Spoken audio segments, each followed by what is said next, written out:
अस्सलाम वालेकुम दोस्तों, मेरा नाम फरहाद कायम खानी है और आज ईद का चौथा दिन है। मेरे दोस्त यहाँ बैठे हुए मेरे साथ अयूब गुल, बहुत बड़े सिंध के एक स्पेशल राइटर हैं, शायर हैं, अदीब हैं, शॉर्ट स्टोरी राइटर हैं। और मैं क्या क्या तारीफ़ करूँ, डायरेक्टर भी हैं, आजकल तो स्टेज शोज़ भी कर रहे हैं।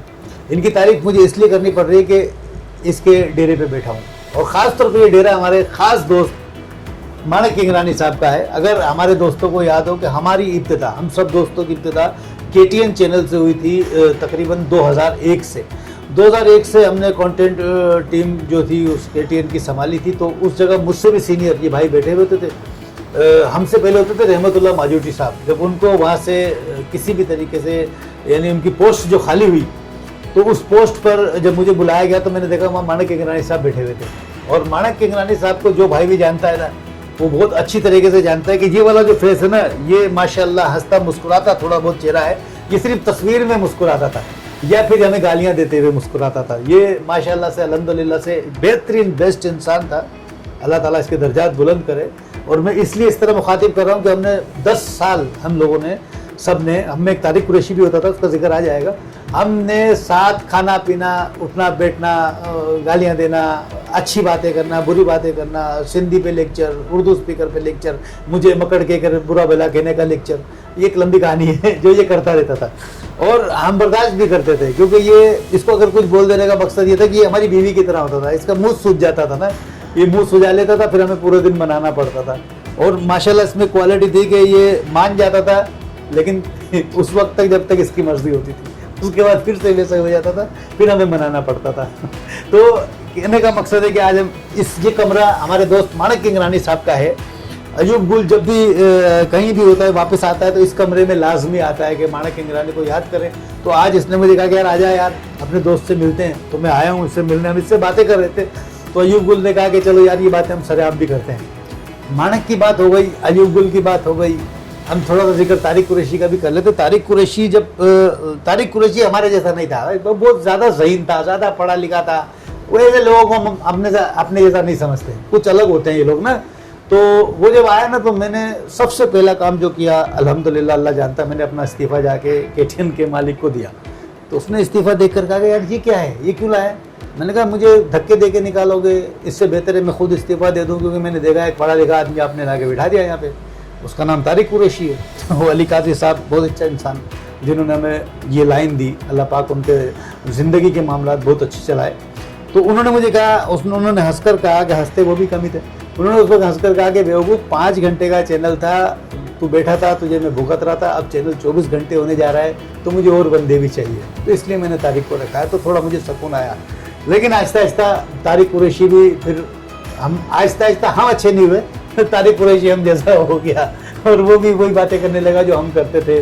तो मैं वो बातें नहीं बताऊंगा क्योंकि सारी बातें हमारी भाभी भी देख सकती है। अच्छा, सिंधी मीडिया का वो सबसे भरपूर और खूबसूरत दौर था। हालांकि मैंने सुना है, देखा नहीं, कि PTV का जो सिंधी मीडिया का दौर था वो सबसे खूबसूरत था। और मेरी अम्मी भी चहचटो प्रोग्राम बहुत शौक से देखा करती थी। अल्लाह वसाई, मैं भी बैठ जाता था अम्मी के साथ, छोटा था। अल्लाह और वसाई वो आया करते थे ना, एलोंगो हेलो, एलोंगो वसाई हेलो, और वो इस तरह के। तो मुझे नहीं समझ आती थी, अम्मी हंसती थी तो मैं समझता था कोई अच्छा ही होगा। तो वो दौर होगा खूबसूरत। लेकिन हमने अपनी लाइफ में, अपने होश में जो दौर देखा है मीडिया का, सिंधी मीडिया का, वो KTN सबसे बेस्ट दौर रहा है। और KTN के बेस्ट होने की सबसे बड़ी वजह अली काजी साहब हैं। तो अली काजी साहब ने, क्योंकि काबिश अखबार और ख़ुद के अंदर भी एक राइटर डायरेक्टर बैठा है, तो उनके अंदर सलाहियतें कूट कूट के भरी हुई है, जो उन्होंने बज़ाहिर कूट कूट के ना सही, लेकिन हमने भी तरतीब से कूट कूट के भरी। उनके दौर की सबसे खूबसूरत बात, उन्होंने हमें आज़ादी दी। मकसद वो हमसे पूछते थे, हम बताते थे ये ड्रामा लिखना सर, ये मौजू है, करके ला। हम करके लाते थे और अक्सर वो हमें इतनी इजाज़त देते थे। इस मौके पर एक मैं बहुत खूबसूरत बात आपसे बताना चाहता हूँ कि मैंने एक दिन एक ड्रामा लिखा, रॉन्ग नंबर। जब रॉन्ग नंबर का स्क्रिप्ट मैंने उनके सामने रखा तो हमारे एक डायरेक्टर साहब ने, मैं उनका नाम अभी नहीं लूँगा क्योंकि किससे में आपको पता लग जाएगा क्यों नहीं लूँगा, कि उन्होंने अली साहब से कहा कि सर ये तो ड्रामा है, इसने नाम ही बेकार रखा है, रॉन्ग नंबर। सिंध में तो लोगों को पता ही नहीं होगा रॉन्ग नंबर क्या होता है।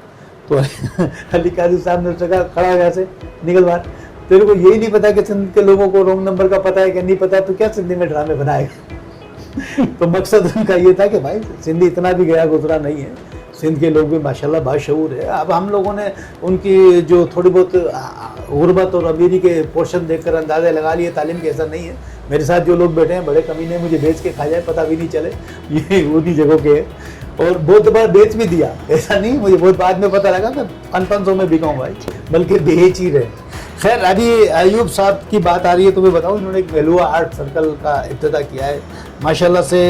अपनी बकरियाँ वकरियाँ गाँव में जो ज़मीन वमीनें बेच के आगे आई है, और अभी बहुत कुछ है, अभी इससे भी हम बहुत कुछ निकलवाएंगे। जिस पे इसने कैमरे वगैरह लिए, इसने सामान वगैरह लिया है, इसने स्पीकर्स वगैरह लिए है, और इसने लाइटें वगैरह ली है। अभी हम जिस जगह बैठे हैं इसकी वजह यह है कि मानक किंगरानी हमारे दोस्त, हमारे भाई का ये कमरा है, वरना अच्छे किसी स्टूडियो में बैठ सकते थे, हमारे पीछे भी कोरोमा लग सकता था, लेकिन हमें ये जगह सबसे अच्छी लग रही क्योंकि इस चारपाई पे वो बैठता था, लेटता था। हम इतनी दूर से आते थे फिर भी कहता था खड़ा हो जा, बैठ जा, अभी मैं थका हुआ हूँ। लेकिन खैर है, अल्लाह उसको, एक दिन तो उससे जाके मिलेंगे ना, फिर आगे की कहानी वहीं से शुरू करेंगे उसको सब कुछ बताएंगे हमने दुनिया में क्या कुछ किया। खैर, अभी मैं बात कर रहा था कि मेलुआ आर्ट सर्कल अयूब गुल ने शुरू किया है और मुख्तलिफ प्रोजेक्ट कर रहा है, उसमें प्रोग्राम्स कर रहा है। आज भी हम बात करेंगे उसमें आगे हमें क्या करना चाहिए, क्या नहीं करना चाहिए। तो मैं चाहूँगा कि अगर कोई सिंधी भाई जो इस फील्ड से ताल्लुक़ रखता हो या शौक़ रखता हो, वो हमें ज़रूर बताए कि वो क्या चाहता है, कि अगर उसका राब्ता अयूब गुल से होता और वो अयूब गुल से ये दरख्वास्त करता तो वो यहाँ कमेंट्स करे कि भाई वो क्या देखना चाहता है मेलुआ आर्ट सर्कल के ज़रिए। मेलुआ का जो मतलब मुझे बताया था अयूब ने, मैं जहाँ तक समझा मोइंजोदड़ो या सिंध की सकाफत से रिलेटेड कोई मतलब है इसका। बाकी आप लोग मुझसे ज़्यादा बेहतर मैं हूँ सिंधी भाई, हैदराबाद की पैदाइश है मेरी, और क्योंकि पैदा हैदराबाद में हूँ तो सिंधी हूँ मैं बेसिकली, मगर बोलना कमज़ोर आता है। हाँ, बस इतनी सही है। तो कहने का मकसद ये कि हम अब कुछ प्रोग्राम जो है मेलुआ आर्ट सर्कल के तहत भी करेंगे, तो आप देखिएगा, बताइएगा, उससे पहले ही बताइएगा कि हमें किस तरीके के प्रोग्राम करने चाहिए और आगे क्या करना चाहिए।